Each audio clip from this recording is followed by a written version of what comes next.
In this video, I'm going to show you how to connect VidIQ to Claude. So the first thing you want to do is you want to open up VidIQ like you normally would and make sure to sign into your account. Of course, I'm doing this under the assumption that you do have the paid version of VidIQ.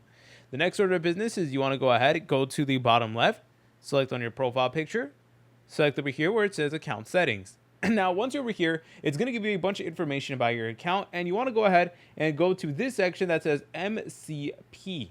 And we're going to go ahead and create an API key. And this API key is going to allow other AI assistants to use your VidIQ data so that you're able to analyze your channel, competitors, etc. And we even do have multiple setup guides as well. You're able to pick your AI tool, and then you should be good to go. And it's even going to provide you with a link, but we'll get into that later. So let's generate a new API key. And for this video, let's just call it Claude right over here.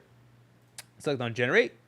You're able to go ahead and select on done. All right, once you're done with that, go ahead and press on copy URL where it says MCP server. And it's also going to let you know how to actually connect it. So what we need to do is we need to head over to Claude. We need to go ahead and select on customize. We need to go to connectors. We need to press on add. Select on add custom connector. Then you can go ahead and name it whatever you want. For this video, let's call it VidIQ. Then you want to paste in the link that we got previously. And then you're able to select on add.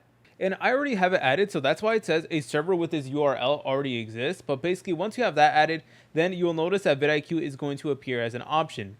And if you go ahead and try to use it, then you're going to see another button that says Connect YouTube Insights, and you just want to press on that. And then lastly, you're going to need to give a VidIQ permission to actually use your account. So go ahead and select on Authorize, and then you should be good to go.